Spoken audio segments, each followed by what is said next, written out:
People like you don't plug into our system. The words landed cold, flat, rehearsed, like they'd been said 100 times before. Marcus Reed didn't look up right away. His fingers hovered over the keyboard of his worn-out laptop, the faint hum of its fan barely audible beneath the low murmur of the bank lobby. Fluorescent lights reflected off the polished marble floor, stretching into long pale lines that made everything feel colder than it already was.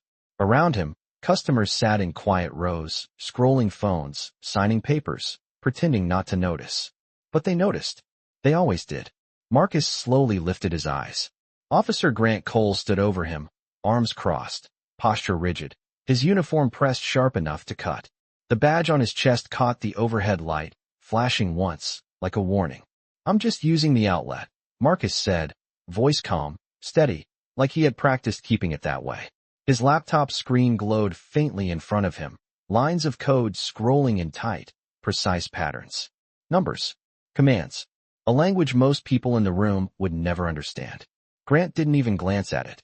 "This isn't a public workspace," he replied, already reaching down.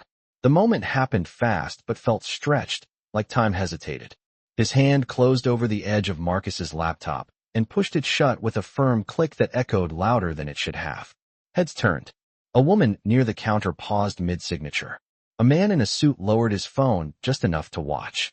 Marcus's charger slipped loose from the outlet, the cable sliding across the floor in a soft scrape. Something small, barely noticeable, fell from the side of his laptop and tapped against the marble. A USB drive. It spun once before settling, its metallic surface catching the light. Marcus's eyes flicked to it, just for a second, then back up. "I wasn't causing any trouble," he said quietly. Grant exhaled through his nose, unimpressed. "You don't have an account here. You don't sit here." Simple as that. The air shifted. Subtle but real. Like the room leaned slightly in one direction. At the far end of the lobby, a glass office door opened with a soft hydraulic hiss. Daniel Whitmore stepped out, adjusting the cuff of his tailored suit. Everything about him was controlled. His walk, his posture, the measured way his eyes scanned the situation before he even spoke. He didn't raise his voice. He didn't need to. "Is there a problem?" he asked, tone smooth, almost bored. Grant straightened slightly. "Kid's been sitting here with a laptop. No business being here." Daniel's gaze moved to Marcus, slow, assessing, not angry. Worse than that, dismissive. He took in the hoodie, the scuffed sneakers, the old machine on the chair beside him. A quick calculation. A conclusion already made. "We have policies," Daniel said, stepping closer, hands loosely at his sides. "This space is for clients." Marcus stood now, slowly, careful not to make any sudden movement. The USB drive remained on the floor between them, unnoticed by everyone except him. "I was trying to warn you," Marcus said. Not loud, not defensive, just stated. For a fraction of a second, something flickered across Daniel's face. Confusion? Annoyance? It passed too quickly to name. Grant gave a short, dismissive shake of his head. "All right, that's enough. Let's go." He gestured toward the door, already turning as if the situation was finished. Marcus bent down, picked up the USB, and slid it into his pocket. The movement was small, almost invisible. Then he reached for his laptop, holding it close against his chest. No argument, no protest, just a quiet exit. As he walked toward the glass doors, the light shifted across his face, pale and cold.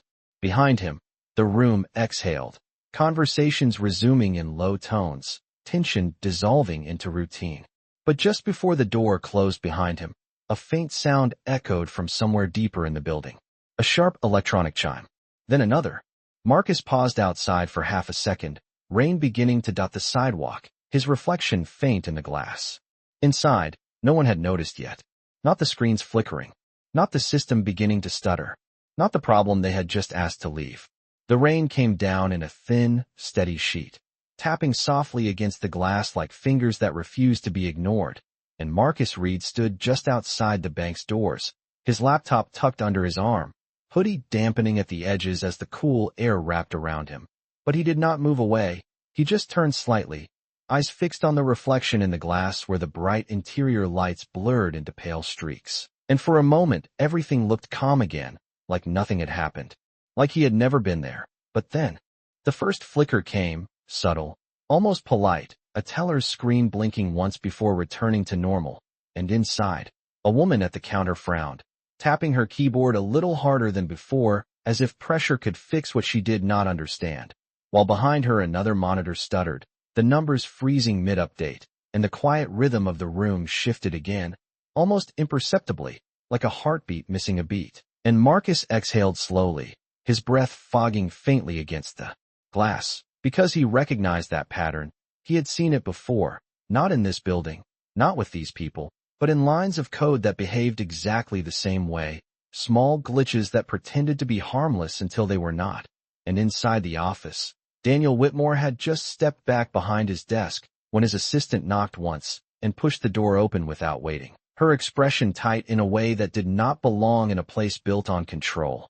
"Sir, the system is lagging again," she said, keeping her voice low but not low enough to hide the edge beneath it. And Daniel did not look up immediately. He simply adjusted the papers in front of him, straightening a corner that did not need straightening. "Then call IT," he replied, calm, efficient, practiced, but the assistant did not leave. "They are already on it," she said, and that was when he paused, just long enough for something small to register, something he did not like, and out in the lobby, Grant Cole shifted his weight near the entrance, glancing once toward the door where Marcus had stood only moments ago, now just a shadow behind rain-streaked glass. And for reasons he could not quite explain, he felt a flicker of irritation that lingered longer than it should have, like an unfinished thought, while the tellers began exchanging looks, quiet at first, then more frequent, their screens no longer responding the way they should, buttons delayed, transactions hanging mid-process, and a soft electronic chime echoed again, sharper this time, followed by another from a different terminal, out of sync, uneven, like a system trying to keep up with something it could not see. And Marcus shifted his grip on the laptop, stepping slightly to the side to avoid a stream of rainwater running along the curb. But he did not leave, not yet, because through the glass he could see enough, just enough to confirm what he had already suspected. The breach was not theoretical anymore. It was active, moving, spreading in layers most people inside would not even know how to look for. And he glanced down at his pocket where the small USB rested, heavier now than it had felt before, not because of its weight, but because of what it represented, a warning given and ignored. And inside, Daniel finally stepped out of his office again, his expression no longer neutral, his eyes moving faster now, taking in the room not as a place of order but as something beginning to slip. "What exactly is happening?" he asked, and this time no one answered immediately, because no one had a clear answer, only fragments, delays, screens that would not respond, and a growing silence between each attempted command.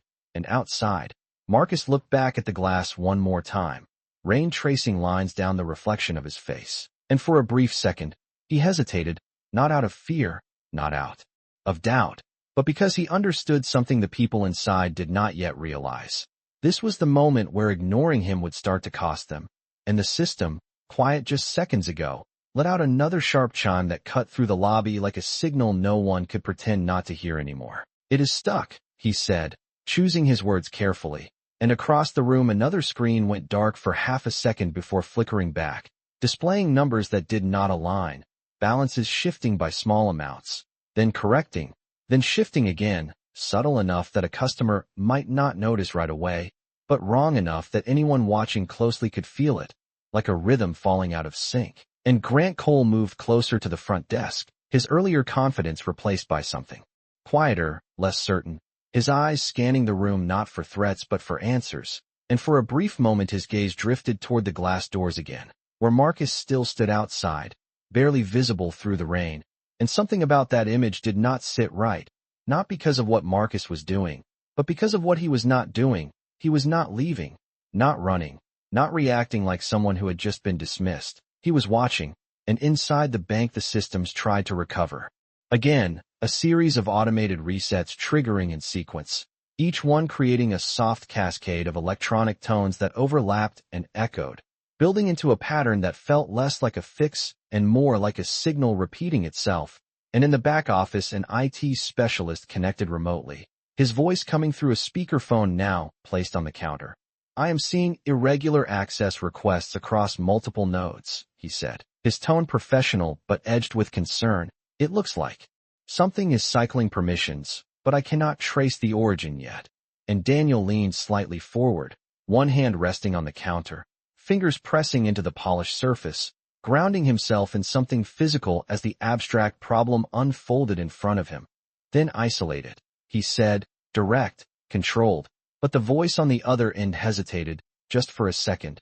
If we isolate the wrong segment, we could lock out everything, he replied, and that was when the realization began. To settle, not fully formed, not yet accepted, but present enough to shift the air again. This was no longer a minor disruption.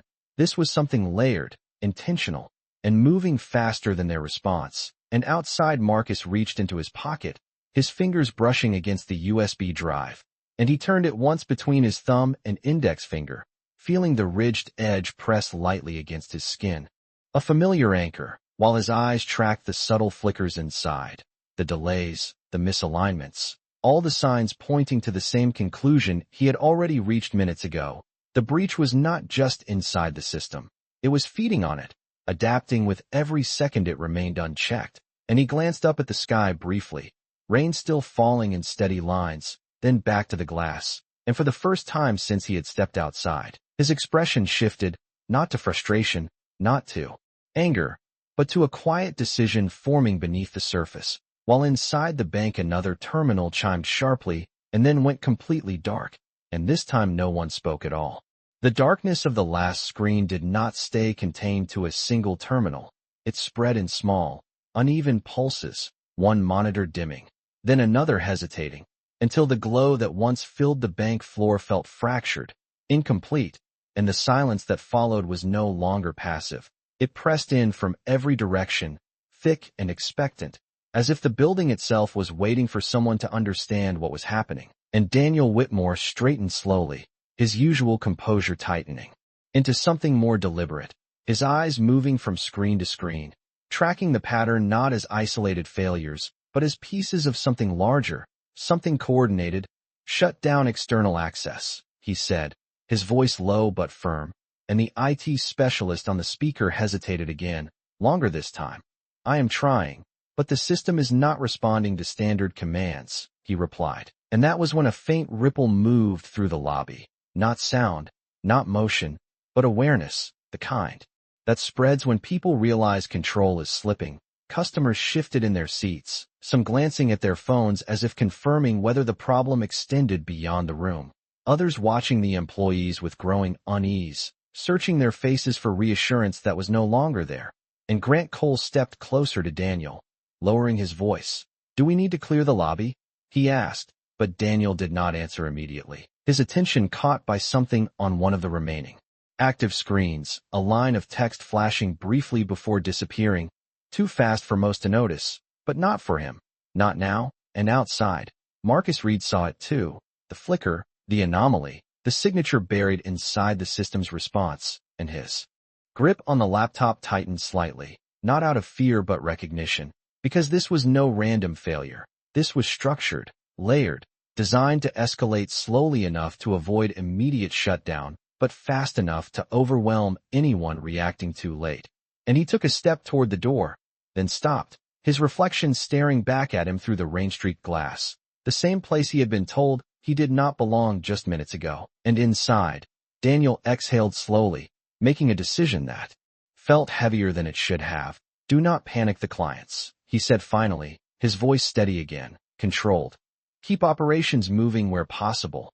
But even as he said it, another terminal froze completely, the cursor locking mid-blink, and the teller behind it pulled her hand back, as if she had touched something unstable, and the IT voice came through again, sharper now, less filtered. Sir, I am detecting internal routing changes. Something is redirecting requests inside your own network. And that sentence landed differently, because it meant the threat was not just outside, it was already inside, moving through their systems with access it should not have had. And Daniel's jaw tightened almost imperceptibly, his mind running through possibilities, protocols, contingencies, each one colliding with the same realization. They were reacting, not controlling, and near the entrance, Grant's gaze shifted again, drawn back to the figure outside, still there, still watching.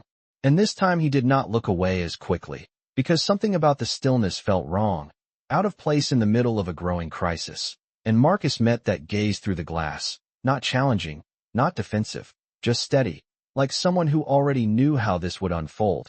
And for a brief second, the distance between inside and outside felt thinner than the glass separating them. And then another sharp electronic tone cut through the lobby, louder than before, followed by a cascade of alerts that no one could ignore anymore. And Daniel turned sharply toward the source, his control finally cracking just enough to reveal urgency beneath it. While outside, Marcus made his decision, his hand moving toward the door handle as the system behind it slipped one step closer to failure. The door did not open immediately when Marcus Reed pushed it, the resistance subtle but real, like the building itself hesitating.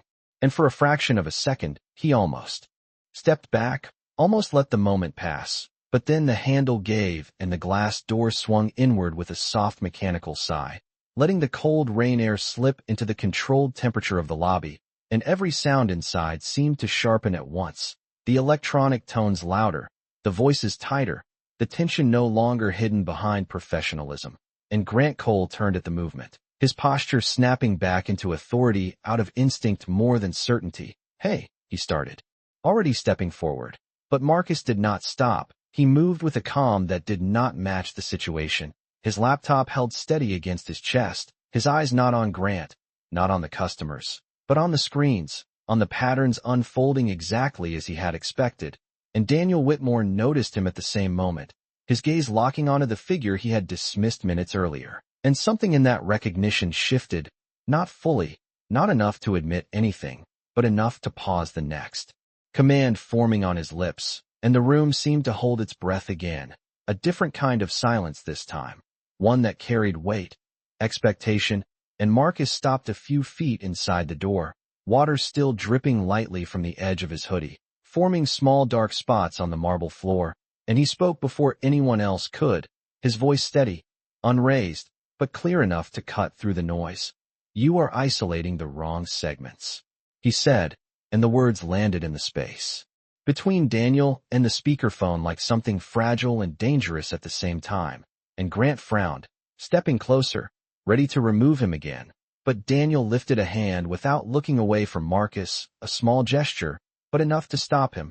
And for the first time since the system began to fail, Daniel hesitated not because he lacked answers, but because he was faced with a possibility he had not considered, that the person he had sent away might understand something his entire team did not explain. Daniel said, the word measured, controlled, but no longer dismissive. And Marcus took one step forward, setting his laptop down on the edge of the nearest counter, the screen lighting up instantly as he opened it, lines of code still active, still running, reflecting faintly in his eyes. "It is not just external access," Marcus continued, his fingers already moving, not fast, not frantic, but precise, like someone following a map only they could see. "It is looping through internal permissions, using your own routing to stay invisible." And the IT voice on the speaker cut in, sharper now. "That matches what I am seeing, but we cannot trace the origin." And Marcus nodded slightly, not looking up. "You will not. Not like that," he said. And he reached into his pocket, pulling out the small USB drive, placing it beside the laptop with a soft, deliberate motion. And for a brief second, Grant's eyes flicked to it, recognition flashing too late, because that was what had fallen earlier, what had been ignored. And Daniel saw it too, his expression tightening as the pieces began to align in a way he could not easily dismiss anymore. And the room, still tense, still uncertain, shifted again, not into calm, not yet, but into something else, something closer to focus. As if the chaos had found a center point. And Marcus finally looked up, meeting Daniel's gaze directly, not challenging, not asking for permission, just stating a truth that no one else had been able to see in time. "You did not have a problem until you pushed me out," he said quietly. And then his eyes dropped back to the screen as another sharp alert echoed through the lobby, louder than before, signaling that whatever was happening inside the system was no longer waiting for them to catch up. The room did not erupt into panic, not yet, but the calm that remained was no longer real. It was fragile, stretched thin across the faces of employees who kept moving their hands over keyboards that no longer responded, over screens that flickered between data and delay. And Marcus Reed stood at the center of it without raising his voice, without asking for space. His presence quiet but undeniable, like a fixed point in a system losing alignment, and his fingers moved across the keyboard with steady precision, not rushed, not hesitant, each keystroke deliberate, controlled, as if he was not reacting to the problem but stepping into something he had already mapped out. And Daniel Whitmore remained where he was, one hand resting against the counter, his posture rigid, his eyes locked on the laptop screen in front of Marcus, not fully understanding what he was seeing but recognizing the difference between confusion and certainty. And Marcus was not guessing. That much was clear. "You are chasing symptoms," Marcus said, his voice even, almost quiet beneath the soft cascade of system alerts. "The breach is not where you are looking." And the IT specialist's voice came through the speaker again, tighter now, less composed. "Then where is it coming from?" he asked. And Marcus paused for just a fraction of a second, not because he did not know, but because he was choosing how to say it, how much to reveal in a room that had already decided what he was worth once before. And then he reached for the USB drive, plugging it into the side of the laptop with a soft click that seemed louder than it should have been. And the screen shifted instantly, new lines appearing, patterns reorganizing, a structure emerging from the chaos that no one else had been able to see. "It is inside your internal authorization loop," Marcus said, his eyes scanning the output. "Someone designed it to mimic routine traffic, so your system keeps letting it pass." And a silence followed that statement, not empty, but dense, as if the meaning had weight. And Daniel's expression changed slightly, not to shock, not yet, but to something more focused, more aware of the implications, because that meant this was not random, this was intentional. And Grant Cole stood just behind him now, no longer trying to intervene. His earlier certainty replaced by a quiet tension he did not know how to resolve. His gaze moving between Marcus and the screens, trying to understand how the situation had shifted so completely in such a short time. And across the lobby, a customer stood up slowly, phone in hand, glancing toward the exit, while another leaned closer to the counter, asking a question that went unanswered, because the employees no longer had the capacity to respond. Their attention pulled entirely into the unraveling system, and Marcus leaned slightly forward, his focus narrowing, his fingers pausing above the keys for a moment as he studied the flow of data, tracing it backward, step by step, through layers designed to obscure, to redirect, to delay discovery. And then he spoke again, quieter this time, but with a clarity that cut through the tension. "You have about 10 minutes before it locks your core access," he said. And that was the moment everything shifted again, because time had just been introduced, not as a background pressure, but as a countdown. And Daniel straightened fully, the weight of that statement settling in, forcing a decision he could no longer delay. "What do you need?" he asked, the words coming faster now, less filtered. And Marcus did not look up, did not pause. He simply answered, "Access." And the word hung there, simple, direct, and heavier than anything else that had been said, because granting it meant trust, and trust meant admitting that the judgment made minutes ago had been wrong. And for a brief second, Daniel hesitated, not because he did not understand the urgency, but because he understood exactly what that decision would mean. And then another alert sounded, sharper, more insistent, echoing through the room like a warning they could no longer ignore. And Marcus's fingers returned to the keyboard, ready, waiting, as the system moved one step closer to shutting them all out. The word access did not echo, but it settled into the room like something heavier than sound. And for a brief second no one moved. Not the tellers, not the customers, not even the voice on the speaker, because everyone understood what it implied, even if they could not fully articulate it. And Daniel Whitmore felt that weight more than anyone, standing there with the authority to decide, and the growing realization that authority meant nothing if the system beneath it failed. And he glanced at the nearest terminal, its screen frozen mid-transaction, then at another, where numbers flickered inconsistently before disappearing altogether, and the illusion of control he had carried into the moment began to thin, not collapse, but stretch until it could no longer hold its shape. And when he looked back at Marcus Reed, He no longer saw the same person he had dismissed minutes earlier. He saw someone already inside the problem, someone who had been there before anyone else noticed, and the difference between them was no longer status or appearance. It was clarity, and that shift was enough. "Give him a terminal," Daniel said, the decision coming out quieter than expected but firm enough that no one questioned it. And Grant's head turned slightly, not in protest, but in surprise, the reflex to object still present, but no longer strong enough to act on.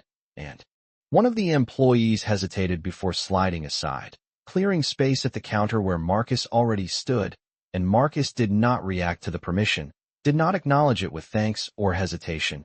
He simply moved, adjusting the angle of his laptop, connecting it to the bank's network with a cable pulled from beneath the counter, his hand steady as if this transition had always been part of the plan. And the IT specialist's voice returned, sharper now. "Who is that?" he asked, and Daniel answered without looking away from the screen. "Someone who understands what we do not."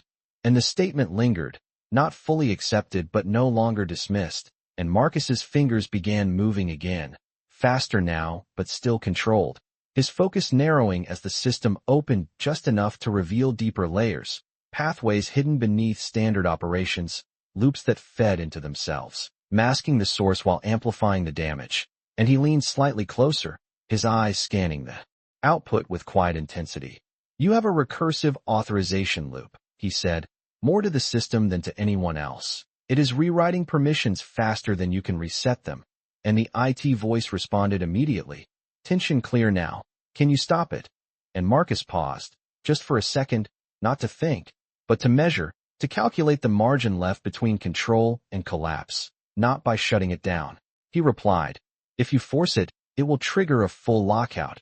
And Daniel felt that answer land in a way that removed any remaining illusion of simple solutions, because there would be no quick fix, no command that restored order instantly.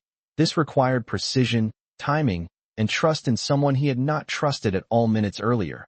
And across the lobby, the customers had grown quieter, conversations fading into low murmurs, eyes shifting toward the center where Marcus worked, sensing the change even if they did not understand it. And Grant stood back now, his arms no longer crossed, his posture less rigid, watching not with authority but with something closer to uncertainty. And Marcus reached for the USB again, tapping a key that caused a new set of data to cascade across the screen, mapping connections, isolating patterns. And for the first time since the alerts began, the system responded differently, not stabilizing, not yet, but revealing. And Marcus exhaled slowly, a small release of tension as the structure became clearer.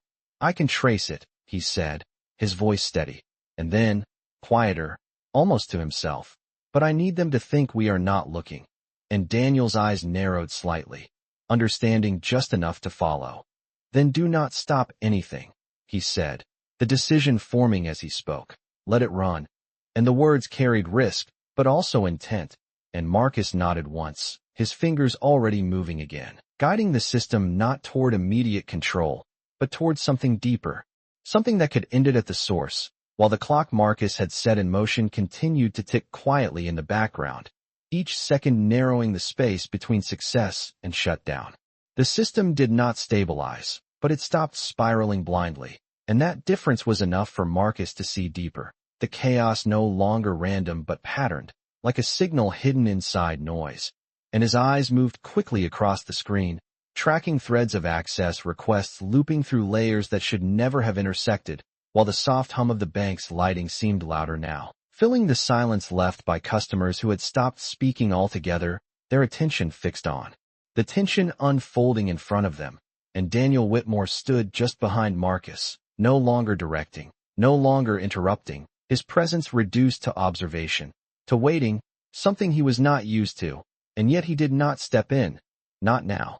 Not when the only forward movement in the room came from the young man he had dismissed. And Marcus leaned slightly closer to the screen, his fingers slowing for the first time, not out of hesitation but precision, as a new pattern emerged, a subtle delay in the loop, a fraction of a second where the system checked itself before continuing. And that pause was not a flaw, it was a doorway. "There," Marcus said quietly, almost under his breath, and he adjusted the code.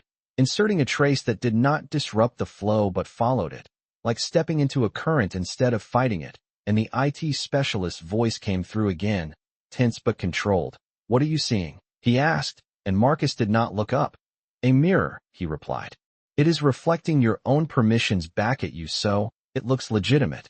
And Daniel's expression tightened slightly, understanding just enough to feel the implications, because that meant whoever designed it knew the system well, knew how to hide inside it without triggering alarms, and the room seemed to hold that thought collectively. The idea that this was not just an external threat, but something crafted with intent and knowledge. And Marcus's fingers moved again, faster now, but still exact, following the trace deeper, mapping its path through internal nodes, through access points that should have been isolated.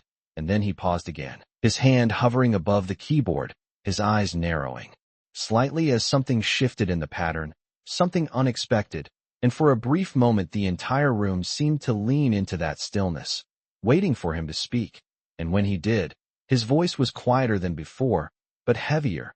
"It is not just one entry point," he said, and the words landed with weight, because it meant the problem was larger than they had assumed. "There are multiple access points feeding into the same loop." And the IT voice responded immediately, urgency rising. "Then, we shut them all down." But Marcus shook his head slightly, already anticipating that response. "If you do that, you will trigger the lockout faster," he said, and Daniel exhaled slowly, the pressure building behind his calm exterior, because every option seemed to close as quickly as it appeared. And Marcus continued, his focus returning to the screen. "We have to let it think it is still working," he said. "That is the only way to reach the source." And outside, the rain continued to fall in, steady lines against the glass, unnoticed now by everyone inside.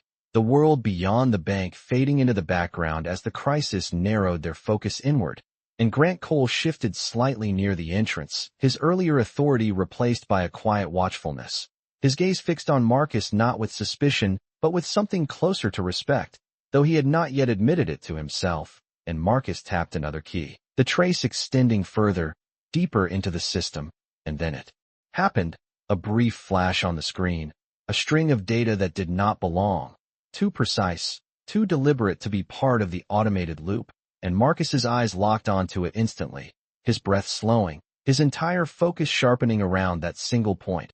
"I found it," he said, and the words did not echo, but they changed the air in the room, because for the first time since the system began to fail, there was direction, there was a path forward, and Daniel leaned in slightly, his voice lower now, almost cautious. "Where?" he asked, and Marcus did not answer immediately, his fingers already moving again, isolating the signal, confirming what he had seen.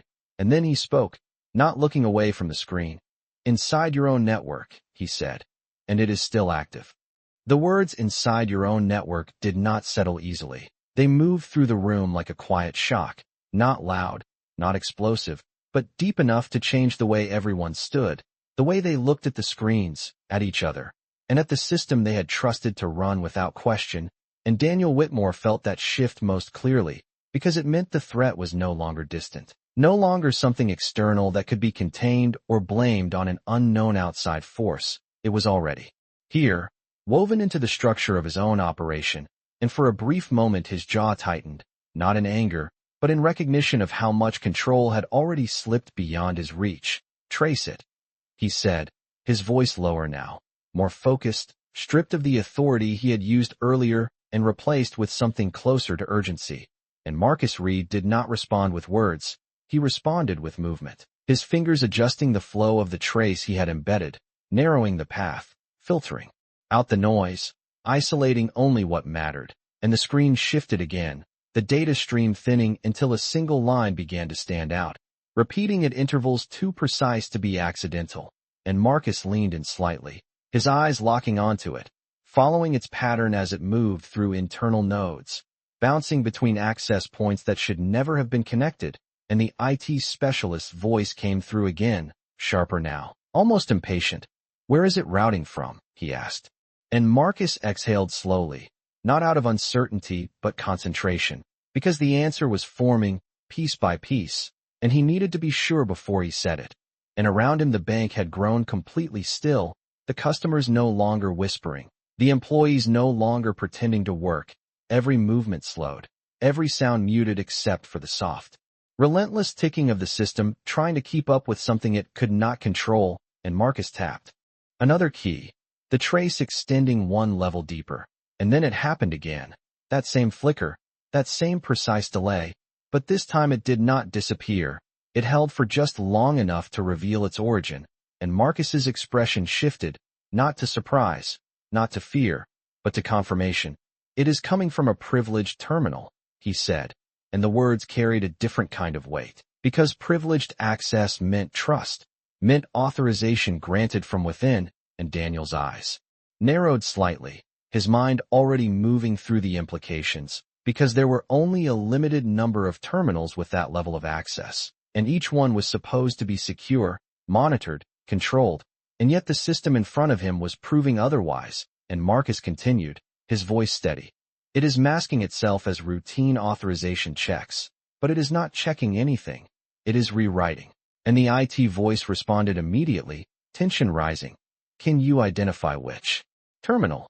And Marcus did not answer right away, his fingers moving again, refining the trace, eliminating false paths, narrowing the field until only one remained. And the room seemed to lean in with him, every person present drawn into that moment without realizing it.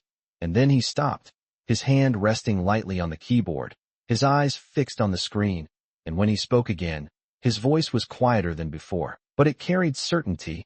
Yes, he said, and Daniel took a small step closer, his voice almost a whisper now. Which one? And Marcus turned the laptop slightly, just enough for Daniel to see, and on the screen a single identifier remained, steady, undeniable, and the realization that followed was not loud, not dramatic. It was silent, heavy, and immediate, because the source was not hidden in some distant corner of the system. It was connected to a terminal that should have been under their control the entire time. And as that truth settled in, another alert sounded, sharper than any before, signaling that the system was approaching the edge Marcus had warned about, and the time they had left was running out. Daniel Whitmore did not speak immediately after seeing the identifier, because the meaning arrived before the words did, and it settled into him with a quiet weight that no training or authority could deflect, his eyes fixed on the screen where the terminal ID remained. Steady, unchanged, and for the first time since the crisis began, the problem was no longer abstract. It had a location, a source, something real inside the structure he believed he controlled, and he straightened slowly, his posture no longer about maintaining composure, but about holding on to it. Where is that terminal? He asked, his voice lower now, controlled but edged with something new, and Marcus Reed did not hesitate this time, his fingers moving once more to pull up the internal mapping, translating the identifier into a physical point within the building, and the screen shifted, revealing a layout that most people in the room would not recognize, but Daniel did, because it was part of the system he had overseen, part of the infrastructure he trusted to operate without question, and his expression tightened as he followed the mapping, tracing the path with his eyes until it stopped, not in the main lobby, not in the public area, but deeper inside, in a section reserved for internal operations. And for a brief moment, the silence in the room deepened, because that location carried its own implications, ones that no one needed to say out loud to understand. And Grant Cole shifted slightly near the entrance, his gaze moving between Daniel and Marcus, sensing the shift without fully grasping its details, while the customers remained still, their earlier unease now replaced by a quiet awareness that something far more serious was unfolding than a simple system delay, and Marcus leaned back slightly, giving Daniel a clearer view of the screen, not as a gesture of deference, but as a simple acknowledgement that the next step was no longer his to initiate. It is still active, Marcus said, his voice steady, and it is getting closer to your core access, and the reminder of time, of the countdown already in motion, cut through whatever hesitation remained. And Daniel turned his head slightly, his eyes moving toward the hallway that led to the internal offices, the space now feeling different, no longer just a restricted area, but a potential source of the failure spreading through everything. And he took a breath, measured, controlled, before speaking again. Lock down that section, he said, directing the order to Grant without looking away from the path in front of him. And Grant nodded once, his earlier confidence replaced by a focused urgency, already moving toward the hallway, his steps quick but deliberate. And as he disappeared from view, the room seemed to tighten around what remained, the distance between action and consequence shrinking with every passing second. And Marcus returned his attention to the laptop, his fingers hovering briefly above the keys, waiting, not because he needed permission, but because the next move depended on what happened beyond the screen, beyond the code, in the physical space where the source existed. And the IT specialist's voice came through again, sharper now. If that terminal goes offline suddenly, it could trigger the lockout, he warned, and Marcus nodded slightly, even though the voice could not see him. That is why we cannot cut it, he said quietly. We have to isolate it without alerting it. And Daniel heard that, understood just enough to recognize the precision required, the narrow path between stopping the threat and triggering the very outcome they were trying to avoid, and he exhaled. Slowly, the pressure settling into something steadier, something more focused, because the situation had shifted again, from uncertainty to decision, from reaction to intent, and outside the rain continued to fall, steady and unnoticed, while inside, the system pulsed with quiet urgency, each alert a reminder that time was moving forward whether they were ready or not. And Marcus's eyes remained fixed on the screen, tracking the signal as it continued to operate, unaware that it had been found. And for the first time since he had been told to leave, he was no longer outside the problem. He was at the center of it, guiding the only path forward. As the next move approached, Grant Cole's footsteps faded into the restricted hallway, swallowed by the muted architecture of the bank's inner offices. And for a moment, the lobby felt suspended between two worlds, one visible and unraveling in front of them, and one hidden just beyond the walls where the source of everything now existed. And Daniel Whitmore remained still, his eyes fixed not on the hallway but on the laptop screen where Marcus Reed continued to track the signal, the glow of the code reflecting faintly across both their faces. And the air felt tighter now, not chaotic, but compressed, like everything was narrowing toward a single point of decision. And Marcus's fingers moved again, adjusting the trace, slowing it slightly, just enough to keep the system stable without alerting the breach, his movements precise, controlled, like someone balancing on the edge of something that could shift at any second. And the IT specialist's voice came through once more, quieter now, but more urgent. We are seeing the same activity from here. It is still escalating, he said, and Marcus nodded slightly, his focus never leaving the screen. It will not stop until it finishes rewriting the core permissions, he replied, and Daniel exhaled slowly, the weight of that statement settling into him with clarity, because it meant there was no waiting this out, no delaying the outcome. They were already inside the final stretch, and across the lobby, a teller stepped back from her station, her hands hovering uncertainly above the keyboard, as if unsure whether touching it would make things worse, while another employee leaned closer to a screen that no longer responded, the glow fading slightly as the system struggled to maintain itself. And the customers stood quieter now, their earlier impatience replaced by something more cautious, more aware, as if they could feel the shift even without understanding it. And Marcus leaned in slightly, his eyes narrowing as the signal moved again, shifting pathways in response to the system's attempts to contain it, adapting in real time. And he adjusted his approach instantly, redirecting the trace without interrupting the flow, keeping it hidden within the system's own movements. And for a brief second, his fingers paused, hovering above the keys, not out of hesitation but timing, waiting for the exact moment when the signal aligned with the pattern he had been tracking. And then he spoke, his voice low, steady. It is about to jump layers, he said, and Daniel's attention sharpened instantly. What does that mean? He asked, and Marcus did not look up. If it reaches the core, you lose everything at once, he replied, and the simplicity of the statement made it heavier, more real. And at that exact moment, a faint sound echoed from the hallway, not loud, not dramatic, but enough to pull every eye toward it. A door opening, footsteps returning, and Grant reappeared, his expression no longer neutral, no longer controlled in the same way, but focused, urgent, and carrying information he had not yet spoken. And he moved quickly toward Daniel, lowering his voice but not enough to hide the tension within it. That terminal is active, he said, and it is not empty. And the words landed differently than anything before because they confirmed what had only been implied, that this was not just a system anomaly, not just code acting on its own, but something connected to a real presence inside the bank. And Daniel's eyes shifted briefly toward Marcus, then back to Grant, the pieces aligning faster now, the situation narrowing into something more defined, more immediate, and Marcus heard it too. The confirmation, and his expression did not change, but his focus sharpened even further, his fingers returning to the keyboard as the signal on the screen began to accelerate, moving closer to the threshold he had warned about, and the room seemed to hold its breath again, not in confusion this time, but in anticipation, because whatever happened next would not just determine whether the system survived. It would reveal what had been hidden inside it all along, and Marcus adjusted the trace one final time, guiding it toward the source, his voice quiet but certain as he spoke again. "Do not interrupt anything," he said. "We only get one chance to stop it without triggering the lockout." And the weight of that moment settled over everyone present as the system moved one step closer to its breaking point. The words "it is not empty" did not echo, but they settled into the room with a clarity that changed everything. And Daniel Whitmore felt the shift immediately. The problem no longer just technical, no longer confined to code and systems, but tied to a person, a decision, something deliberate happening behind a closed door inside his own building.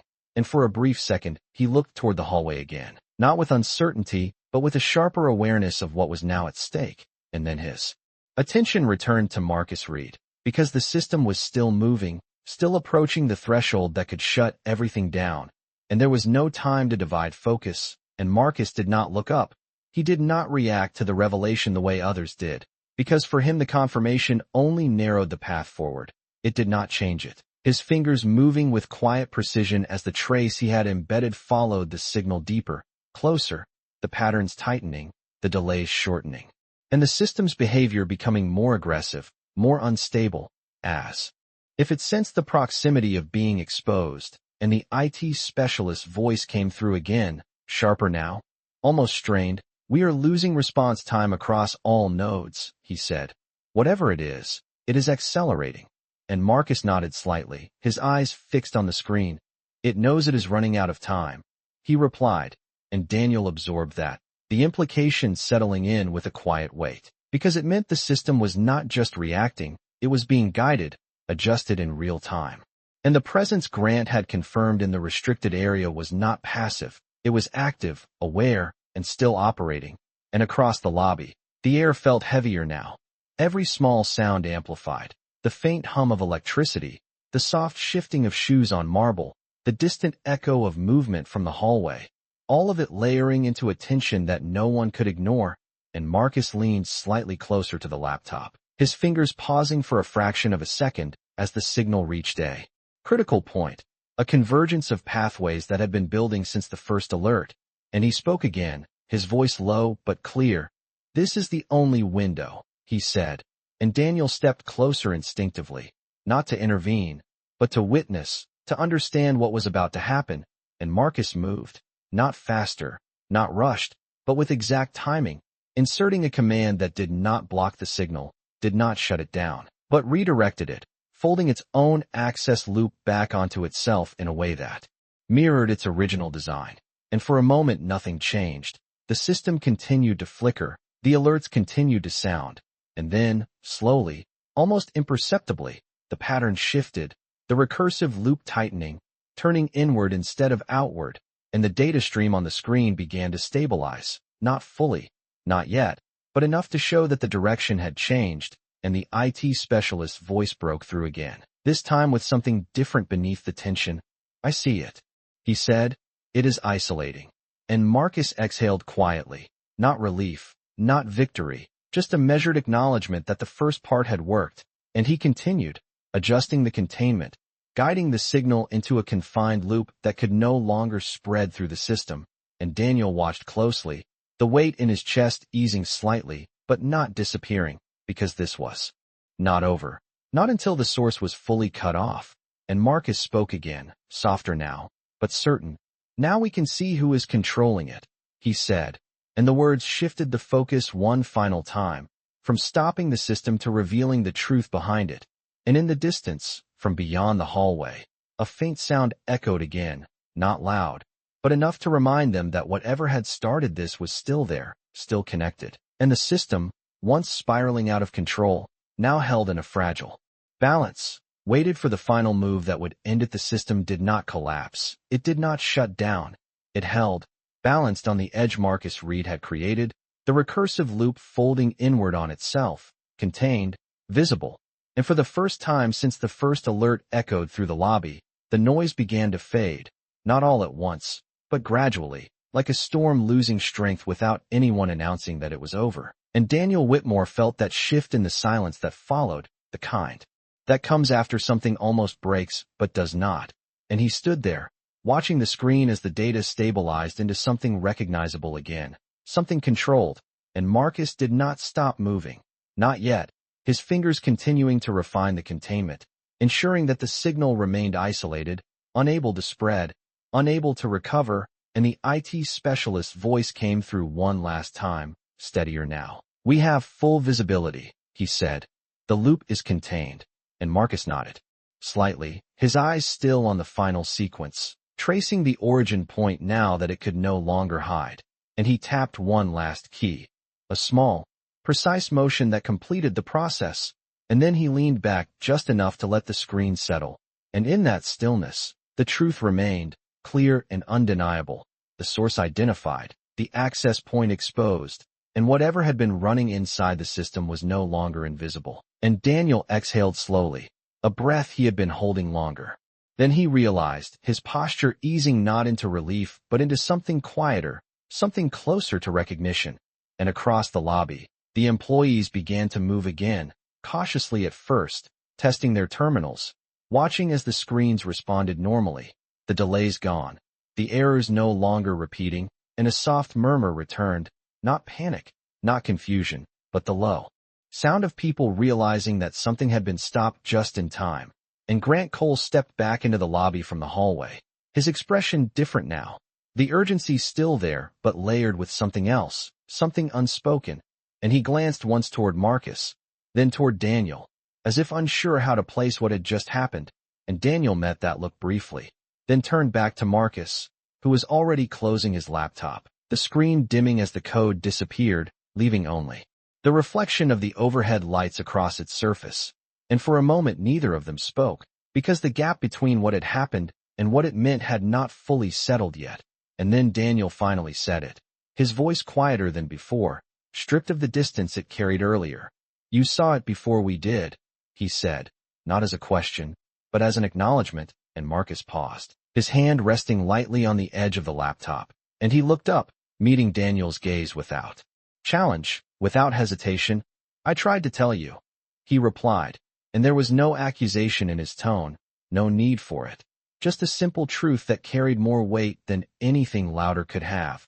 And Daniel held that for a second, then nodded once, a small movement, but enough to mark the shift, because the room was no longer divided the way it had been before, not by status, not by assumption, and Marcus lifted the laptop, turning toward the door without waiting for anything else. No recognition, no apology, no explanation, just the quiet decision to leave the same way he had been asked to before. And as he reached the glass doors, the rain outside had slowed to a light drizzle, the reflection softer now, less distorted, and he stepped out into it without looking back, the door closing behind him with a soft sound that barely registered.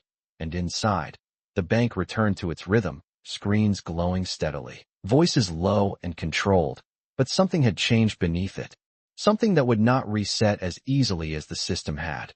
And Daniel stood there for a moment longer, watching the place where Marcus had been, the reflection in the glass fading as the light shifted, and the realization settled quietly, not announced, not spoken again, but present all the same, that the person they had